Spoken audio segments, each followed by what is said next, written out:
Hello students, welcome to Khandelwal Maths Academy. I am your host Vishwesh Khandelwal. In today's video, we'll be continuing the previous videos part. Okay? पिछले video में हमने क्या देखा था? Word problems based on sets. Okay?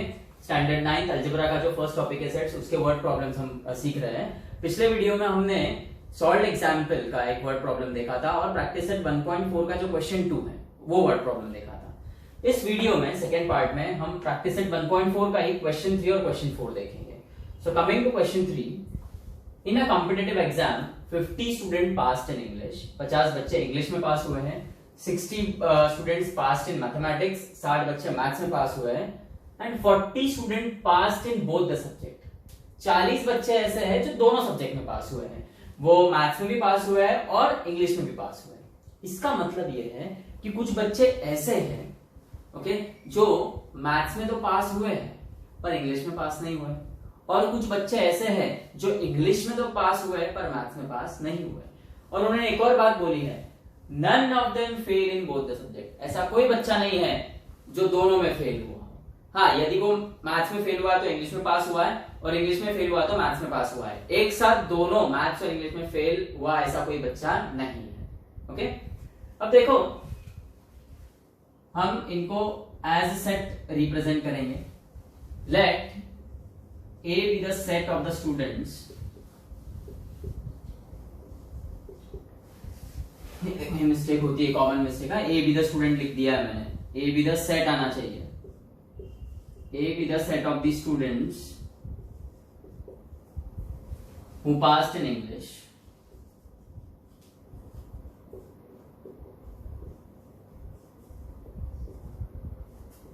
और English में कितने बच्चे पास हुए हैं? 50. तो number of elements in A is 50.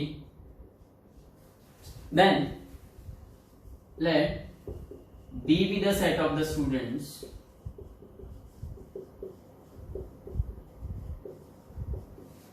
who passed in maths. और मैथ्स में 60 बच्चे पास हुए, तो number of elements in B are 60. Okay, और 40 student pass in both the subject. 40 बच्चे ऐसे हैं जो दोनों सब्जेक्ट में पास हुए हैं.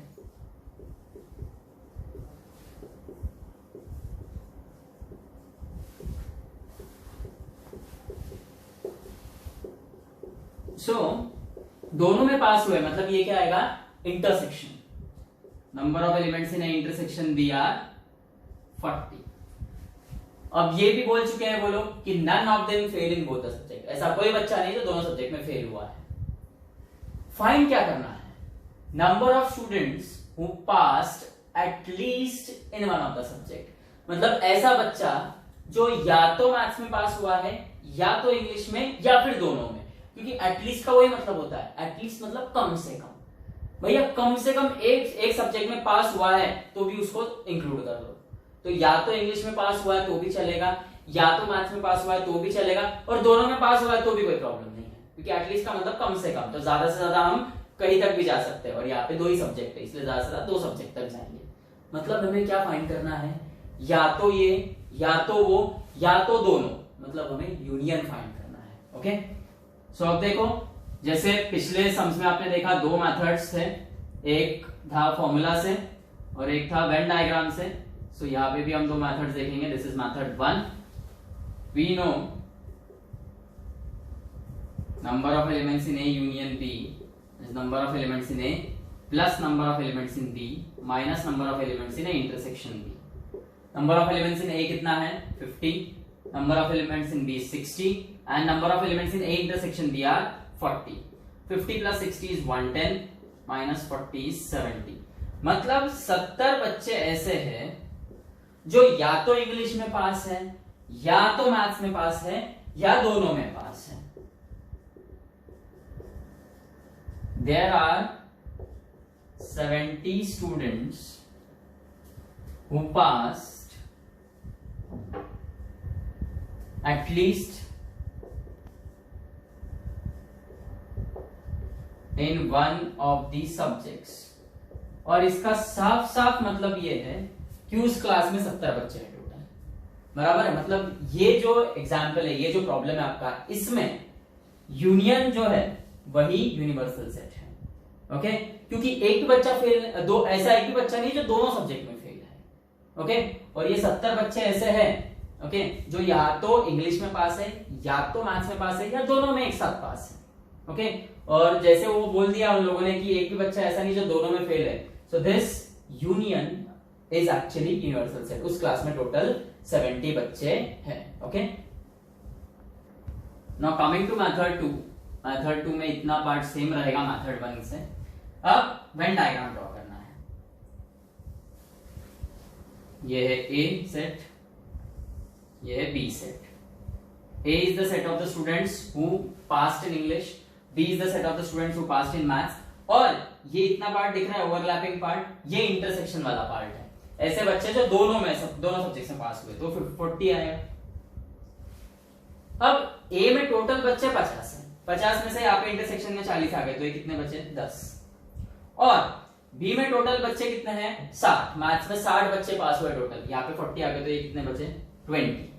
मतलब ये 10 बच्चे ऐसे हैं, देखो अच्छे से, ये वेन डायग्राम में क्लियर समझ में आएगा। ये 10 बच्चे ऐसे हैं जो सिर्फ और सिर्फ इंग्लिश में पास हुए हैं, बराबर है। ये 10 बच्चे जो है ये मैथ्स में फेल हो गए, बराबर है, क्योंकि टोटल बच्चे कितने हैं 50। ये 40 बच्चे ऐसे हैं जो मैथ्स में भी पास हुए हैं और इंग्लिश में भी पास हुए हैं। अब ये जो सिर्फ 10 बच गए, ये 10 बच्चे जो है ए सेट है, ए सेट यानी students who passed in English. Okay, ये 10 बच्चे ऐसे हैं जो सिर्फ और सिर्फ इंग्लिश में पास हुए हैं, ये मैथ्स में फेल हो गए हैं। और ये 20 बच्चे ऐसे हैं जो सिर्फ और सिर्फ मैथ्स में पास हुए और इंग्लिश में फेल हो गए, और ये 40 बच्चे तो दोनों जगह पास हुए। अब हमें क्या फाइंड करना है, उनका union, number of students who passed at least in one of the subject. भैया हमको ये भी चलेगा कि भैया सिर्फ इंग्लिश में पास है, मैथ्स में फेल है, चलेगा। दोनों में पास है, बहुत अच्छी बात है। और हमको ये भी चलेगा कि भाई सिर्फ मैथ्स में पास है वो बच्चा इंग्लिश में फेल है, क्योंकि कोई बच्चा ऐसा नहीं है कि दोनों में एक साथ फेल हुआ है। अगर वैसा होता था तो वो ये सेट में नहीं आता था, फिर यहाँ पे यूनिवर्सल सेट आता था और वो बच्चा उसके बाहर आता था कि भैया ना तू इंग्लिश में पास हुआ है ना तू मैथ्स में पास हुआ है, तो वो बच्चा बाहर आता था। पर ऐसा कोई बच्चा है नहीं जो दोनों में फेल हुआ हो, बराबर है, क्योंकि ये जो सेट्स है ये पासिंग वाले सेट है। ए इंग्लिश में पास हुआ, बी मैथ्स में पास हुआ, इंटरसेक्शन भैया दोनों में पास है। और हमको क्या निकालना है, ऐसा बच्चा जो या तो इंग्लिश में है या तो मैथ्स में पास है या दोनों में पास है, मतलब यूनियन। तो यहाँ पर हम कैसे निकालेंगे union, number of elements in A union B is, direct करो 10 प्लस 40 प्लस 20, number of elements in A union B are 70। तो आंसर लिखना है 70 students passed at least in one of the subjects। so देखो वेन डायग्राम से picture बहुत हद तक क्लियर होता है। अब आपको ये क्लियर पता चल गया है, क्योंकि देखो ऐसे बच्चे हैं जो इंग्लिश में तो पास है पर मैथ्स में फेल है, पर कितने थे, अब वेन डायग्राम से क्लियर समझ में आ गया 10। ये सिर्फ इंग्लिश में पास है, मैथ्स में फेल है। 40 दोनों में पास है, और ये 20 बच्चे ये सिर्फ मैथ्स में पास है, ये 20 बच्चे इंग्लिश में फेल हो गए हैं। ओके, अब फोर्थ क्वेश्चन देखो, out of 220 students in class 9, 130 students have rock climbing as their hobby and sky watching is the hobby of 180 students. अब देखो क्लास 9 में टोटल 220 बच्चे हैं, उसमें से 130 बच्चों की हॉबी रॉक क्लाइंबिंग है और 180 बच्चों की हॉबी स्काई वॉचिंग है। There are 110 students who follow both the hobbies। both the hobbies बोल दिया मतलब ये इंटरसेक्शन वाला पार्ट है। अब यहां पर आपको ऐसा बिल्कुल नहीं बोला है कि every student follow one of the hobbies, बराबर है, मतलब ये सब में यूनियन और यूनिवर्सल सेट अलग अलग रहेगा। मतलब सीधी बात है, जाहिर सी बात है, ये जो 220 है ये आंकड़ा, ओके, ये जो नंबर है ये यूनिवर्सल सेट का है।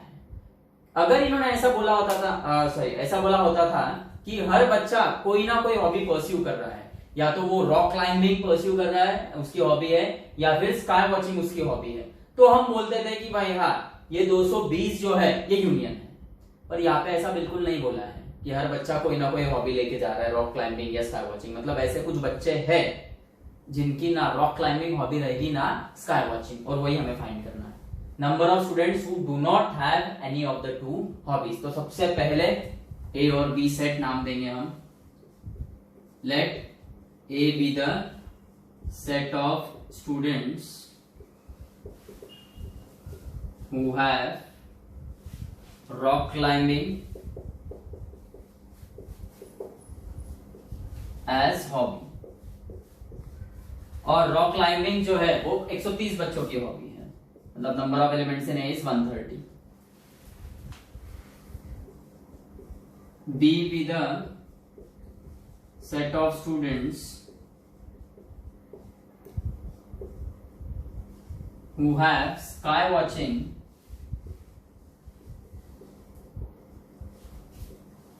as their hobby। और 180 बच्चों का हॉबी है sky watching. Now see there are 110 students, there are 110 students who follow both hobbies।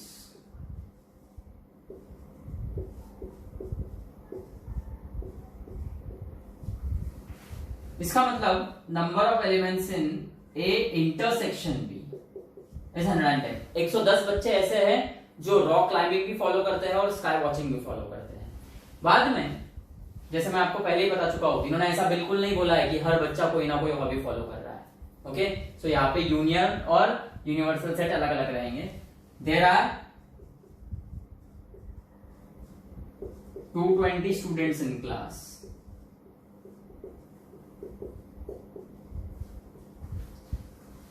सो ये आपका यूनिवर्सल सेट हो गया। अब आपको क्या फाइंड करना है? Number of students who do not have any of the two hobbies. तो आपको क्या करना पड़ेगा? सबसे पहले आपको यूनियन फाइंड करना पड़ेगा।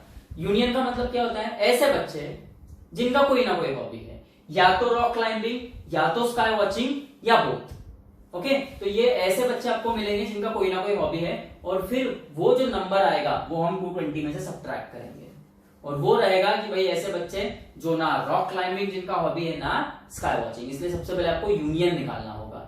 यूनियन का वही मतलब होता है या तो सेट ए के एलिमेंट्स, या तो बी के एलिमेंट्स, या दोनों के एक साथ। ओके, अब देखो दो मेथड्स है, जैसे आपको पता है। पहला है जिसमें हम फॉर्मूले का यूज करेंगे, और दूसरा है जिसमें हम वेन डायग्राम लेंगे। तो यहाँ पे we know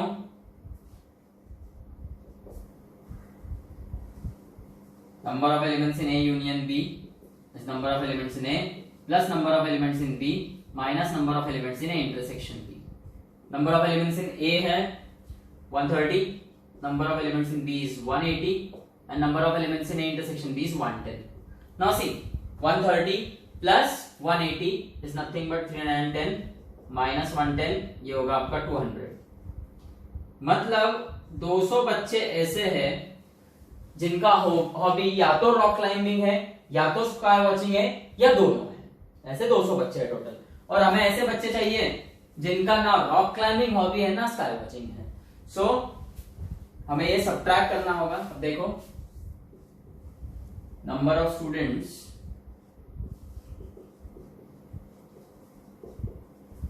who do not have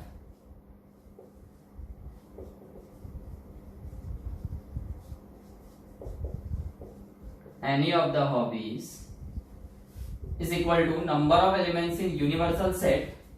okay, क्योंकि टोटल तो 220 बच्चे हैं, उसमें से 200 बच्चे ऐसे हैं जिनका कोई ना कोई हॉबी है, या तो रॉक क्लाइंबिंग, या तो स्काई वॉचिंग, या दोनों। तो हमें वो सब्ट्रैक्ट करना होगा। 220 माइनस 200 यानी 20। सो 20 बच्चे ऐसे हैं जिनका कोई भी हॉबी नहीं है। और क्या पूछा है इन्होंने? number of students who follow the hobby of rock climbing only। number of students who follow rock climbing only, सिर्फ और सिर्फ रॉक क्लाइंबिंग चाहिए उन्हें। तो देखो रॉक क्लाइंबिंग वाले टोटल 130 है, पर इसमें से ऐसे भी कुछ बच्चे रहेंगे जो रॉक क्लाइंबिंग के साथ साथ स्काई वॉचिंग भी करते हैं, और वो कौन से बच्चे हैं? ये इंटरसेक्शन वाले। तो हम क्या करेंगे फिर? Number of elements in A minus number of elements in A intersection B, which is 130 minus 110. Okay, so 20 बच्चे ऐसे हैं जिनका हॉबी सिर्फ और सिर्फ रॉक क्लाइंबिंग है. और जो थर्ड क्वेश्चन या फाइंड करो number of students who follow the hobby of sky watching only. तो स्काई वॉचिंग ओनली बोला है तो स्काई वॉचिंग वाले 180 है, पर उसमें से 110 बच्चे ऐसे हैं जिनका हॉबी दोनों है.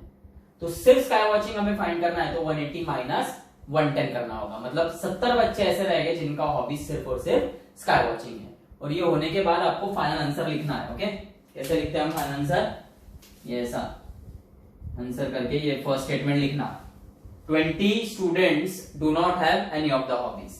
फिर second, 20 students have their hobby as rock climbing only. और फिर थर्ड आएगा, there are 70 students who have hobby as sky watching only. okay, अब हम फिर सेकेंड मेथड की ओर बढ़ते हैं. मेथड 2 जो है which is based on Venn diagram. अब देखो मेथड 2 में मेथड 1 का इतना पार्ट तो कंटिन्यू रहेगा, ये इतना पार्ट. अब वेन डायग्राम ड्रॉ करते हैं हम लोग. और जैसे कि आपको पता है यहां पर यूनिवर्सल सेट और यूनियन अलग अलग है, तो वेन डायग्राम ड्रॉ करते वक्त आपको पहले तो रेक्टेंगल ड्रॉ करना होगा विच रिप्रेजेंट्स यूनिवर्सल सेट. ये मेथड 2 है आपका.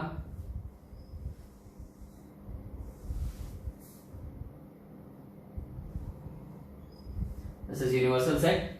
दिस इज सेट ए जिसमें हॉबी है रॉक क्लाइंबिंग और सेट बी हॉबी है sky watching.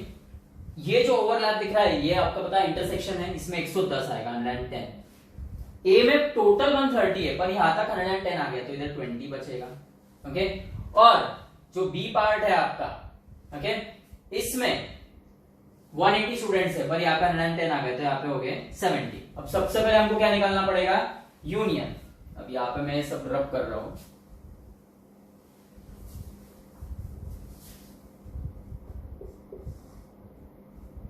Now number of elements in A union B क्या आएगा? वो 20 प्लस 110 प्लस 70. ओके, यूनियन के लिए 130 और 180 को मत ऐड कर देना. मैंने आपको सबसे पहला सम जो बताया था, मतलब प्रीवियस वीडियो में जो फर्स्ट सम था उसमें बताया था कि इसको ऐसे डायरेक्ट ऐड करके कुछ नहीं होने वाला है. हाँ, ये आप ऐड कर सकते हो क्योंकि 20 बच्चे सिर्फ ऐसे हैं जो ए को बिलोंग करते हैं, सिर्फ ए को, मतलब उनका सिर्फ rock climbing as a hobby है.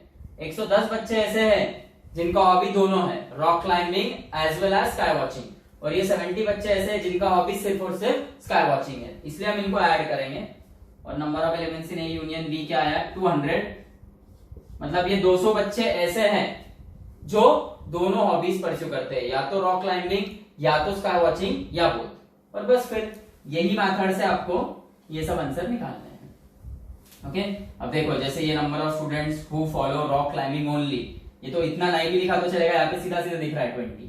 और number of students who follow sky watching only, वो कैसे निकालोगे आप? मैं पहले ही बता चुका हूं आपको. Number of elements in B minus number of elements in intersection B, यानी 180 माइनस 110 व्हिच इज 70.